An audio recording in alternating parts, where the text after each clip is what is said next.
En tout cas, une grande marche contre l'antisémitisme est donc prévue ce dimanche. Rendez-vous 15h esplanade des Invalides, direction l'Assemblée nationale et ensuite direction le Sénat. Simplement, cette marche qui aurait dû réunir tout le monde en mettant de côté les étiquettes politiques a vite été rattrapée par la pol-pol, comme on l'appelle dans notre jargon journalistique, la politique politicienne, celle des partis. On va l'entendre, mise au point mercredi soir sur TF1 par les présidents du Sénat et de l'Assemblée. Yael Braun-Pivet s'exprimait aux 20h. Nous n'avons invité que les citoyens de notre pays. Nous parlons aux Français. C'est une marche civique que nous faisons. Ça n'est pas un rassemblement politique, ça n'est pas un meeting. Nous n'avons invité aucun parti politique. Il n'est pas question de savoir s'ils doivent être les bienvenus. En tout cas, ce qui est certain, c'est que le président du Sénat et moi-même, nous défilerons en tête de ce cortège et nous ne défilerons pas à côté du Rassemblement national. Voilà, pas à côté du Rassemblement national, oui, mais bon, Braun-Pivet et Véran sont dans le même parti, c'est la même formation politique, mais pour le porte-parole du gouvernement, le RN n'a tout simplement pas sa place dans cette marche. Olivier Véran, un peu plus tôt, le même jour, en sortie du Conseil des ministres. Le Rassemblement national, par la voix de son président Jordan Bardella, a eu l'occasion il y a quelques jours de faire le choix. Le choix de couper avec son histoire, avec les racines antisémites de ce parti d'extrême droite, ou bien le choix de couper avec la République. Nous avons entendu ce qu'a dit Jordan Bardella, qui ne savait pas si Jean-Marie Le Pen était antisémite. La justice française a répondu à cette question en condamnant Jean-Marie Le Pen pour antisémitisme. De ce fait, en mon sens, le Rassemblement national n'a pas sa place dans cette manifestation. Voilà, ce qui suscite l'ire de Jordan Bardella, c'était le lendemain dans l'heure des pros sur CNews. Qui sont-ils? Qui est Monsieur Véran pour distribuer des brevets de républicanisme? Quels sont leurs faits, leurs bilans? Qui est Monsieur Véran pour dire un parti qui représente 42% des voix lors de l'élection présidentielle, qui a 89 députés et le premier groupe à l'Assemblée, et qui est quand même, pardonnez-moi, dans les 10 prochaines années, donné comme parti pouvant potentiellement être en capacité de gouverner et de rassembler une majorité de Français? Qui est ce monsieur pour venir dire que nous n'avons pas notre place dans cette manifestation? Quand on fait ça, on fait de la petite politique politicienne. On n'est pas un homme d'État. Voilà, et Jordan Bardella qui, ce soir-là, dans l'heure des pros, a regretté les propos qu'il a eus à propos de Jean-Marie Le Pen, des propos qu'on écoute. Jean-Marie Le Pen, il est antisémite. Et je ne crois pas, je ne sonde pas les cœurs et les reins, et je ne le crois pas. Ah, vous ne croyez pas que Jean-Marie Le Pen est antisémite? Je ne le crois pas. Maintenant, il a quand même été condamné plusieurs fois pour Monsieur cela. Duhamel, je suis né en 1995 et vous me parlez d'un temps que je n'ai pas connu. Aujourd'hui, je peux pas vous né dire non plus, hein, vous savez, ça m'empêche pas de poser la question. C'est très bien. Il y a beaucoup de Français de confession juive qui comprennent parfaitement le sens de mon message et qui savent aujourd'hui que le Rassemblement national est, à mon sens et au sens de beaucoup, un bouclier pour les Juifs de France face à l'antisémitisme. Ah, ça fait du bien d'écouter les sons. Là, on a Lou Fritel qui découvre que Benjamin Duhamel, lui aussi, est né après 1995. Alors, à vérifier quand même, hein, parce que je suis pas totalement sûr de ça. Bon, au-delà de tout ça, c'est quand même incroyable, Lou Fritel, à quel point, ce que je disais, hein, la pol-pol, la politique politicienne, rattrape des sujets fondamentaux. On est tous là pour se rassembler contre un truc qui est épouvantable et qu'on n'arrive pas à éradiquer, qui est l'antisémitisme. Mais d'autant plus que c'est totalement à contre-courant, enfin plutôt c'est contre-productif par rapport à ce que cherche à faire la majorité ou la gauche. Au contraire, les Juifs aujourd'hui, les Juifs de France ne considèrent pas que le RN est un ennemi de leur cause. De Serge Klarsfeld. Tout à fait. Alors c'est vrai que le CRIF est toujours réticent, mais aujourd'hui ne le refuse plus dans ses manifestations. Il est vrai que pendant cette séquence qui est très anxiogène pour les Juifs de France, l'un des partis qui a été le plus clair sur la situation, c'est quand même le Rassemblement national. Il est louable, je rejoins Serge Klarsfeld sur la question, il est louable de voir qu'un parti qui a des racines, qui a ses racines, coupe avec son passé. Eh bien, puisque vous parlez de Serge Klarsfeld, voilà ce qu'il disait, c'était dans la matinale d'Europe 1 ce matin. La venue d'un parti qui autrefois était antisémite et qui ne l'est plus depuis un certain nombre d'années, qui rejoint les valeurs républicaines et qui, heureusement, les rejoint ce dimanche. Donc, on se passera de l'extrême gauche antisioniste et antisémite et on accueillera le Rassemblement national devenu un parti fréquentable. Commentaire, Jules Torres. En fait, toute cette séquence est vraiment pathétique et c'est limite révoltant.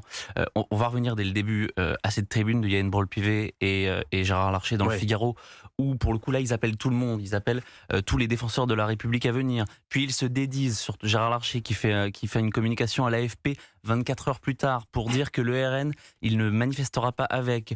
On a un Olivier Véran qui monte en épingle cette histoire. Il y a un cordon. Il y avait une histoire de cordon sanitaire. Et Olivier Véran qui ensuite monte ça en épingle. Mais moi il y a un truc qui vraiment, je ne comprends pas comment ces gens réfléchissent. Ils vont aux rencontres de Saint-Denis. Ils invitent Jordan Bardella qui est à la table pendant 5 heures avec Emmanuel Macron. Macron directement sur son portable appelle Jordan Bardella le jeudi précédent. Il y a 89 députés. Au perchoir à l'Assemblée, il y a il y a 2 vice-présidents, Hélène Laporte et Sébastien Chenu. Donc à un moment donné, ces gens ne sont pas cohérents. Et j'ajoute à cela, en effet, Lou l'a dit, le RN, depuis le début, depuis le 7 octobre, fait un sans faute. Marine Le Pen a été la première à l'Assemblée nationale à parler de pogrom. Elle a été la première, elle a fait la rupture politique avec son père en 2015. Elle a exclu son propre père de son mouvement politique. Mais pourquoi diable est-ce que Jordan Bardella commet cette faute de quart devant Benjamin Duhamel? C'est une maladresse qui doit durer. C'est une maladresse. C'est pas le moment. Et c'est ce qu'il a reconnu hier en effet sur CNews. Sur la question, apparemment, ce que certains peuvent dire de façon anonyme, c'est que à force d'être encensé, Jordan Bardella a pu se croire un peu plus grand qu'il n'était. Jordan Bardella. Pardonnez-moi, c'est un prénom américain, ce n'est pas un prénom français, à ce que je sache. On accepte, Lou. Mais continuez. Quoi qu'il en soit, je vous remercie parce qu'à chaque fois que je fais une intervention, vous vous moquez de moi. Moi, c'est français. Mais quoi qu'il en soit, il est vrai que sans doute il s'est cru un peu plus beau qu'il n'était, à force d'être encensé, d'aller aux rencontres de Saint-Denis, d'avoir le président de la République qui l'appelle, qui essaie de créer de la division entre lui et Marine Le Pen en disant que cet homme est quand même très impressionnant. C'est vrai qu'il a 28 ans, il est à tête du principal parti après La République En Marche, si on peut dire. En tout cas, c'est son parti qui pourrait représenter l'alternance. Et à force d'aller sur les plateaux télé, oui, c'est un peu la maison pour lui, il a pu, se laisser aller à trop de...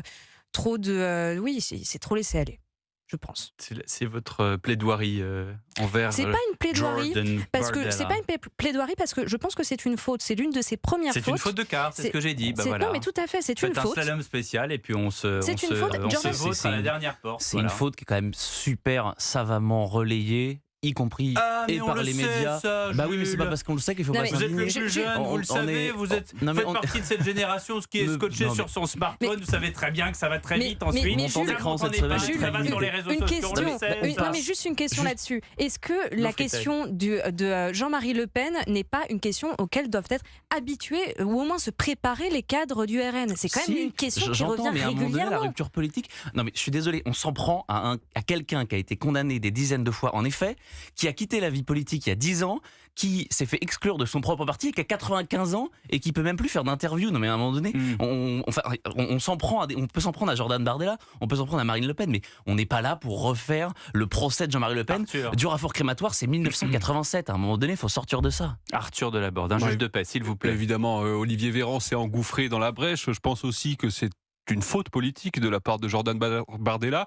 Il avait l'occasion quand même de transformer l'essai quelque part, de concrétiser la rupture politique que Jules évoquait à l'instant de 2015.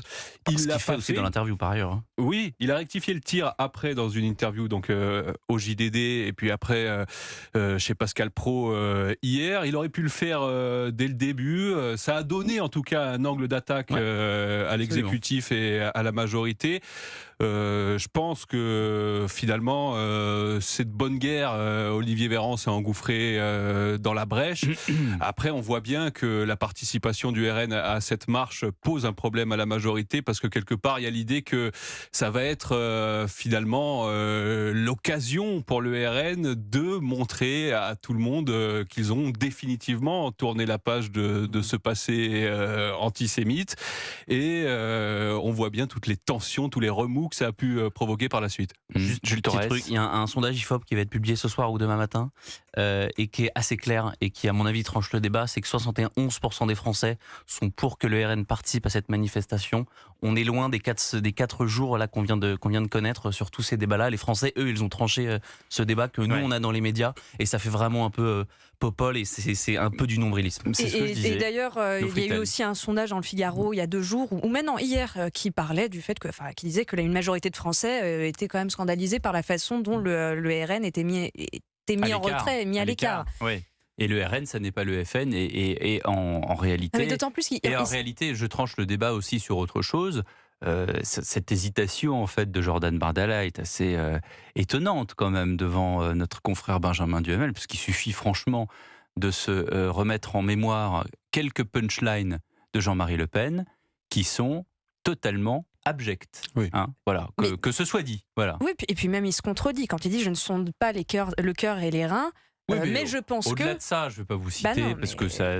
Il pouvait très bien dire « je ne sonde pas le cœur et les reins, je ne sais pas ». Mais c'est totalement abject. 18h18, une première pause dans la semaine politique Europe 1 JDD Paris Match. Dans un instant, on revient sur justement la France insoumise dont parlait Serge Klarsfeld dans ce sonore. A tout de suite sur Europe 1. La semaine politique. Pierre de Villeneuve sur Europe 1. Avec autour de la table Jules Torres du JDD, Arthur Delaborde d'Europe 1 et Lou Fritel de Paris Match. La France insoumise ne participera donc pas à la marche de dimanche. Jean-Luc Mélenchon ne veut pas manifester aux côtés de l'extrême droite, cordon sanitaire ou pas, alors que sur les retraites, souvenez-vous, il n'y voyait pas d'inconvénient. Marche donc organisée samedi pour LFI. Lutte contre l'antisémitisme et plus encore. Écoutez la sortie du député LFI Antoine Léaumont la nuit dernière. Nuit, je le dis, du 9 au 10 novembre, c'est important avant d'écouter le sonore. Où est la fraternité quand vous êtes incapable de lutter contre le racisme qui s'exprime partout dans notre société? Quand vous êtes incapable de le nommer dès lors que celui qui en est responsable porte un uniforme? Quand vous êtes incapable de défendre une laïcité qui soit autre chose que l'expression d'une haine de moins en moins voilée contre les musulmans? Quand vous êtes incapable de mettre fin aux actes antisémites et d'avoir une parole forte pour faire cesser ceux qui ont lieu en ce moment? Quand vous courez après l'extrême droite et que vous vous apprêtez à marcher avec elle au moment où il faudrait au contraire la combattre pour la faire reculer dans la poubelle d'où elle est de nouveau sortie? Je vous dis tout ceci, Madame la Première ministre, un jour pas comme les autres. Car nous sommes la nuit du 9 au 10 novembre 2023. Car il y a 85 ans, c'était la nuit de cristal dans l'Allemagne nazie. Car il y a ce soir, avec nous, les fantômes de ceux qui sont morts cette nuit-là parce qu'ils étaient juifs. Car pèsent sur nous les 6 millions de regards éteints par Hitler, mais dont l'intense lumière transperce encore et à jamais la nuit et le brouillard pour arriver jusqu'à nous. Je vous le dis, Madame la Première ministre, les yeux dans les yeux. Je le dis à tous les républicains qui sont ici, les yeux dans les yeux. Ne vous trompez pas d'ennemis. Ah là là, les yeux dans les yeux, à la Cahuzac. Réponse d'Elisabeth Borne. Même les mots n'ont plus de sens quand l'orateur de la France insoumise oscille entre le ridicule et le dérisoire, entre des mots trop grands pour lui et des références qui l'écrasent. Arthur Delaborde, trop grand pour lui? Je suis assez d'accord avec ce que répond Elisabeth Borne pour le coup. On est encore dans une rhétorique assez abjecte de la part des insoumis qui font clairement du clientélisme électoral. Finalement, ça nous surprend même plus. Clientélisme musulman, on peut le dire. Oui, exactement. Ils savent que ça va être un discours musulman des LFI. En tout cas, ils font le pari que ça va être un discours porteur auprès des musulmans et que finalement, eh bien, ça bénéficiera à Jean-Luc Mélenchon probablement lors de la prochaine présidentielle. C'est un grand gloubi-boulga quand même, parce qu'il y a l'antisémitisme, la nuit de cristal, la défense des musulmans, les yeux dans les yeux. On a l'impression qu'on a pris le tiroir et on a renversé toutes les lettres d'amour qui ont été envoyées par les amants en disant tiens, prends-toi ça dans la face. C'est assez, je reprends votre terme d'abject, et puis surtout c'est quand même très trouble. Exactement, oui. Je pense que finalement, peu importe le mélange des genres qui peuvent opérer, ce qui est important pour eux, c'est d'envoyer des messages politiques à un électorat ciblé, en l'occurrence les musulmans de France. Et c'est d'ailleurs aussi un peu méprisant, je pense, à l'égard d'un certain nombre de musulmans qui sont évidemment pas tous sur cette ligne de confusion des genres. Jules Torres, on a entendu tout à l'heure Serge Klarsfeld dire que en fait, ça n'est pas le RN, mais c'est la France insoumise qui est condamnable. Et qu'il a dit on se passera bien d'eux dans cette marche de toute façon, de dimanche. Ils veulent pas venir en plus depuis le départ. Mais cette semaine, je fais un petit peu de corporatisme, mais on a fait une série en 3 temps dans le GDD sur la stratégie électorale de Mélenchon et son pari électoral de l'islamo-gauchisme en fait. Et on voit très bien que la manne électorale qu'il veut, c'est la manne des banlieues. On a fait son calcul par rapport au bureau de vote de la présidentielle et il y a des scores qui sont ahurissants. C'est-à-dire que dans certains bureaux de vote, au Val-Fouret, au Mureau, à Mantes-la-Jolie, on dépasse les 80%. Donc lui est persuadé que ce discours-là va l'amener au pouvoir, ou en tout cas va l'amener au second tour, ce qu'il ne réussit pas en 2027. Et c'est très intéressant de voir que toute cette petite clique de la France Insoumise, on parlait d'Antoine Léaumont, on parlait des David Guiraud, les jeunes sont complètement en rupture avec les Garrido, les Corbière, et on voit bien actuellement qu'il y a quand même un vrai sujet, désolé de prendre le sujet qui arrive, mais il y a vraiment un sujet entre l'ancienne génération et la nouvelle, et en fait cette nouvelle génération... Il y a le même chef. Ouais, mais alors, on va parler de Garrido, mais on a vu ce qu'elle a dit cette semaine, je crois que c'est au confrère du Parisien, que c'est pas un chef irremplaçable, Jean-Luc Mélenchon. Moi, je pense qu'elle se trompe parce qu'il y a personne qui pourra assurer la suite à la France Insoumise. En tout cas, ça s'appellera autrement, certainement. Lou Fritel de Paris Match. Je pense qu'il y a aussi un paramètre qui est encore plus dramatique peut-être, c'est que être de gauche, l'un des marqueurs, c'est être pro-palestinien. Donc ça sous-entend d'être anti-sioniste. Aujourd'hui, quand un État d'Israël existe depuis 1948, je me trompe toujours. 48, pardon. C'est un peu compliqué 47. À entendre. 47, pardon. Me dit-on en régie. C'est un peu compliqué à entendre. Et honnêtement, quand vous allez voir les manifestations pro-palestiniennes, ce ne sont pas que des gens de banlieue, des Arabes, des Noirs. Ce sont aussi des Blancs venant de quartiers bien bourges, ayant fait des études. Et pour eux, c'est normal de manifester pour la paix, mais dans des manifestations pro-palestiniennes où on va entendre juif égale nazi. Alors justement, puisqu'on parle du cas Garrido, chez LFI, il y a eu effectivement cette affaire. Quand on n'est pas d'accord avec le chef, on en paye les conséquences. C'est assez binaire. À la France Insoumise, officiellement, la députée de Seine-Saint-Denis est écartée pour 4 mois pour avoir nui, je cite, au bon fonctionnement collectif du groupe par la diffusion de fausses informations dans la presse ou la mise en cause et le dénigrement ad hominem de plusieurs membres du groupe. Voilà le communiqué de LFI. Elle considère que c'est tout simplement un crime de lèse-majesté et que 4 mois, c'est une durée qui interpelle. On écoute Raquel Garrido. 4 mois, cela vous dit quelque chose? C'est comme Adrien Quatennens. Pendant 4 mois, je n'ai plus le droit de représenter mon groupe. Je suis humiliée, je suis en colère. Voilà, et alors c'est un tweet, c'est pour ça qu'on entend le... Et je vous propose également d'écouter la réaction de Clémentine Autain de la France Insoumise. Moi je suis atterrée par cette sanction parce que je pense qu'on ne règle pas des divergences politiques par des sanctions bureaucratiques. Ça, c'est pas possible. Et je suis aussi atterrée parce que 4 mois, c'est exactement le nombre de mois de la sanction qui a été ordonnée contre notre collègue Adrien Quatennens, qui, je le rappelle, a été condamné pour violence conjugale. Et que dans le même temps, quand d'autres, je pense par exemple à Daniel Obono, qui a pu tenir des propos sur le Hamas qui ne sont pas en correspondance avec la position du groupe, je pense à ce que nous avons pu entendre ou lire sur Sophia Chikirou, qui méritait, me semble-t-il, au moins d'être entendue pour qu'elle puisse s'expliquer devant nous. Tout cela n'a pas été fait.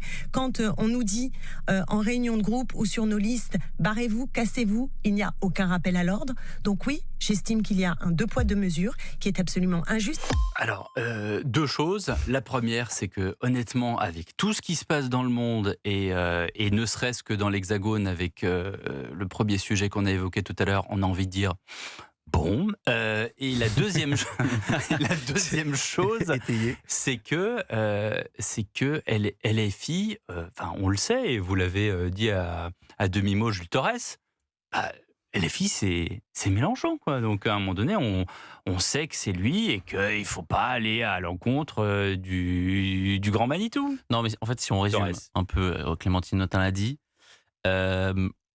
ce qu'a fait Raquel Garrido, c'était en gros critiquer la verticalité de la France insoumise, le fait que Jean-Luc Mélenchon décide de tout.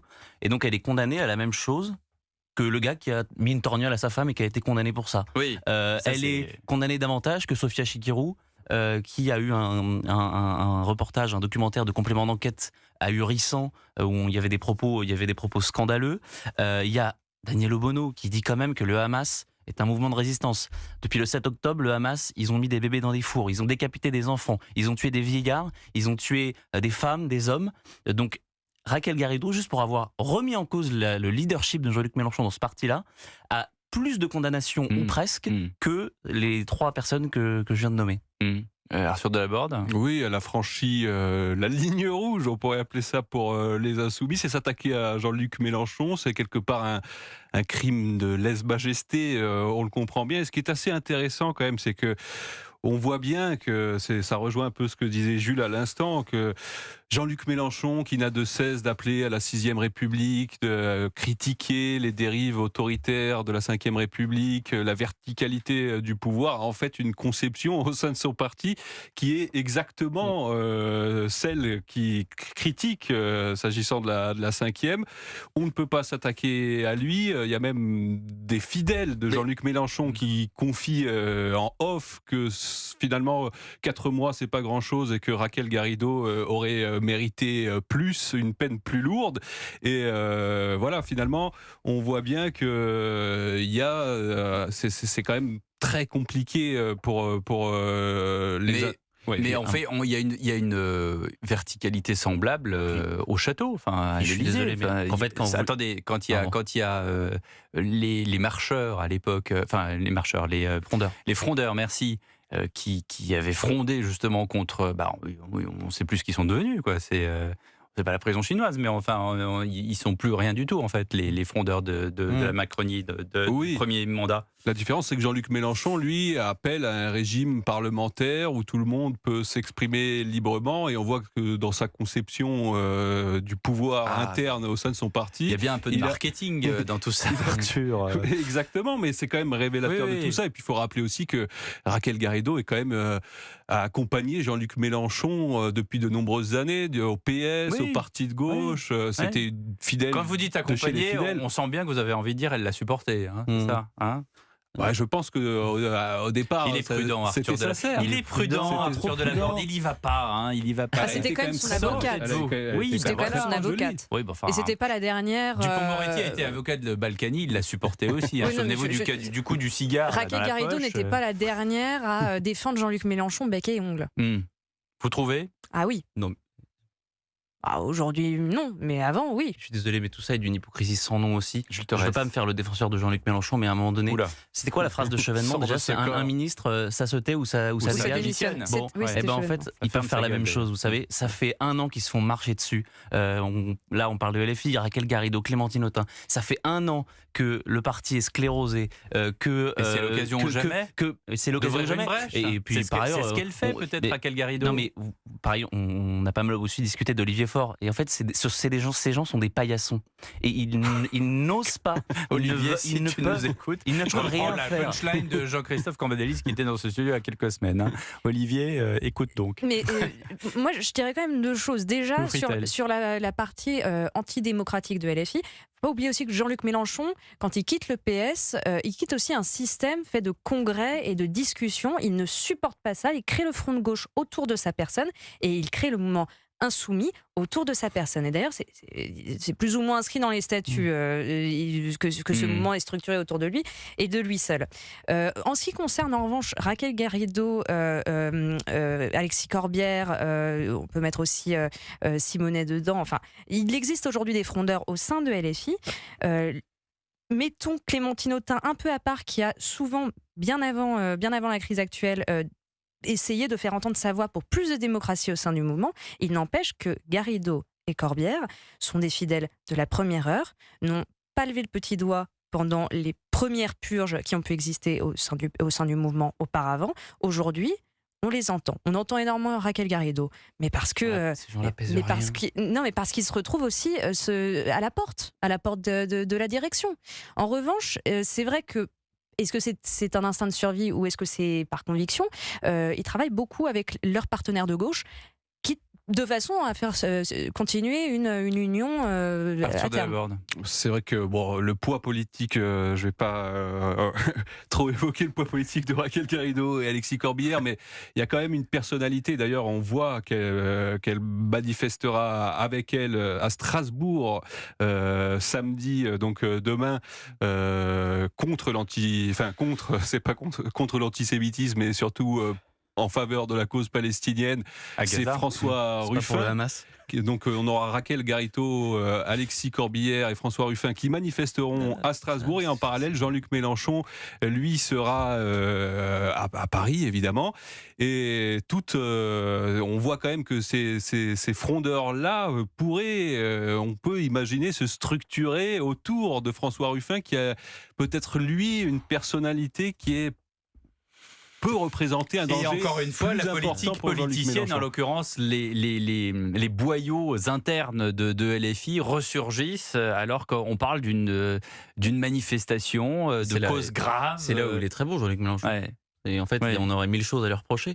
Il a fait des tweets dégueulasses la semaine dernière, il en a refait là il y a quelques jours, et on parle de Raquel Garrido et du fait qu'elle n'est pas d'accord avec son management. Il a réussi, mais c'est comme le privilège rouge. Qui finit par gagner. Bon, vous savez quoi, on va c'est un arrêter d'en parler. trotskiste, faut pas l'oublier. Non, mais on arrête d'en parler, on est d'accord tous les trois.